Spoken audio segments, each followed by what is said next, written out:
Halo para penyuluh pertanian di seluruh Indonesia. Ada kabar super penting nih buat kita semua. Baru aja keluar surat edaran yang bakal mengubah cara kinerja kita dinilai dan kehadiran kita dicatat.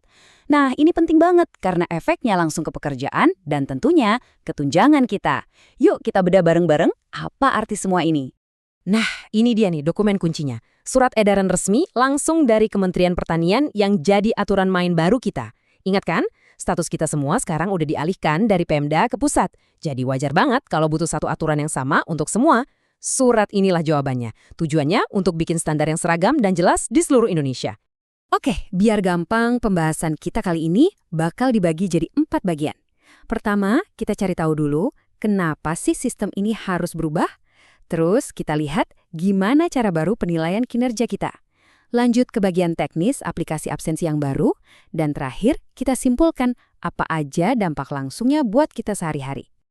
Oke, kita mulai dari bagian pertama. Kita perlu paham dulu nih, kenapa perubahan besar ini terjadi sekarang? Apa sih latar belakangnya? Jawabannya sebenarnya simple banget. Karena status kepegawaian kita semua sekarang terpusat di bawah Kementerian Pertanian, ya sistemnya juga harus ikut terpusat. Biar adil. Tujuannya cuma satu, menciptakan standar yang jelas dan sama untuk kinerja dan kehadiran bagi semua penyuluh.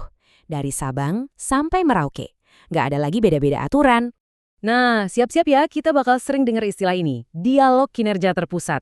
Gampangnya gini, target kerja kita sekarang itu nggak lagi dibuat masing-masing di daerah, tapi diselaraskan langsung dari pusat oleh BPPSDMP. Artinya apa? Artinya kerja keras kita di lapangan itu nyambung langsung sama program-program strategis pertanian nasional. Jadi kontribusi kita jadi jauh lebih terukur.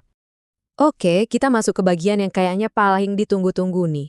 Gimana persisnya kinerja kita bakal dievaluasi dengan sistem yang baru ini? Pasti ini pertanyaan pertama yang muncul di kepala kita. Terus, yang nilai saya sekarang siapa? Kalau dulu mungkin cuma atasan langsung, nah sistem baru ini mengubah total cara mainnya. Penilaian sekarang itu modelnya keroyokan alias dilakukan oleh sebuah tim. Siapa aja mereka? Yuk kita lihat. Nah, ini dia perubahan paling mendasarnya. Kinerja kita nggak lagi bergantung pada penilaian satu orang. Sekarang ada tim penilai dan masing-masing punya bobotnya sendiri. Ketua tim kita punya porsi paling besar, yaitu 40%. Tapi, lihat deh, pejabat Pemda setempat juga ikut menilai dengan bobot 20%. Ini artinya kinerja kita dinilai dari berbagai sudut, baik dari manajemen internal maupun dari kolaborasi kita di wilayah kerja. Tujuannya jelas, biar penilaiannya lebih objektif. Penilaian kita nanti itu bakal dipecah jadi 2 pilar utama. Yang pertama, hasil kerja. Ini soal apa yang kita kerjakan, targetnya tercapai atau enggak. Yang kedua, perilaku kerja. Ini soal bagaimana cara kita mencapainya. Dua-duanya sama pentingnya loh buat nentuin nilai akhir kita. Kursus buat pilar perilaku kerja, standarnya itu sebenarnya udah kita kenal banget. Ini adalah 7 nilai dasar ASN, berakhlak. Jadi ini bukan hal yang aneh atau baru ya, cuma sekedar penegasan lagi kalau cara kita bekerja dan berinteraksi itu sama pentingnya dengan hasil yang kita bawa pulang. Oke, dari urusan penilaian, kita geser ke hal yang lebih praktis dan sehari-hari, absensi. Ucapkan selamat tinggal pada cara lama, karena sekarang semuanya serba digital lewat aplikasi Siaga Tani. Poin yang ini tolong digarisbawahi ya. Kehadiran harian kita sekarang wajib hukumnya dicatat lewat aplikasi Siaga Tani. Kenapa ini krusial banget? Karena data dari aplikasi inilah yang jadi dasar pembayaran tunjangan kinerja alias tukin. Jadi, disiplin absen digital setiap hari itu sekarang jadi sebuah keharusan. Prosesnya tiap hari gampang banget kok, cuma 3 langkah simpel. 1. Buka aplikasinya pas kita udah di lokasi kerja. 2. Pastiin GPS-nya akurat. 3. Ambil foto selfie. Udah, selesai. Foto ini jadi bukti sah kalau kita beneran hadir di lapangan. Tapi selfie-nya ada aturannya biar nggak gagal. Simpel aja kok. Pastiin muka kita kelihatan jelas, lurus ke kamera, jangan pakai masker, helm, atau kacamata hitam. Dan ingat, ini absen pribadi, jadi di foto cuma boleh ada muka kita sendiri ya, jangan ngajak teman. Gampang kan? Soal jam kerja, aturannya tetap sama, mulai jam 7:30 pagi. Tapi, sistem absensinya ini ngasih fleksibilitas yang oke banget.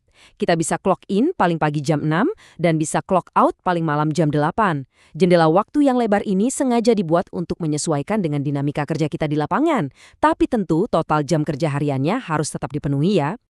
Oke, kita udah bahas cukup banyak detail nih. Sekarang, biar semuanya makin nempel di kepala, yuk kita rangkum jadi beberapa poin kunci yang wajib banget kita ingat. Jadi ada 4 hal utama yang harus kita pegang. Pertama, sistem kita sekarang terpusat langsung di bawah Kementan. Kedua, penilaian kinerja itu sekarang modelnya tim, bukan cuma satu orang. Ketiga, aplikasi siaga tani itu wajib, karena nyambung langsung sama tukin kita. Dan keempat, tujuan akhir dari semua ini adalah menciptakan sistem yang lebih adil, transparan, dan akuntabel buat kita semua. Pada akhirnya, semua aturan dan sistem baru ini dibuat untuk satu hal, kejelasan. Ekspektasinya jadi jelas, cara menilainya pun jadi transparan. Nah, pertanyaannya sekarang kembali ke diri kita masing-masing. Gimana cara kita memanfaatkan kejelasan ini? Bukan untuk jadi beban, tapi justru jadi peluang untuk tumbuh jadi penyuluh yang lebih profesional dan lebih berdampak. Itu aja untuk pembahasan kita kali ini, semoga bermanfaat ya.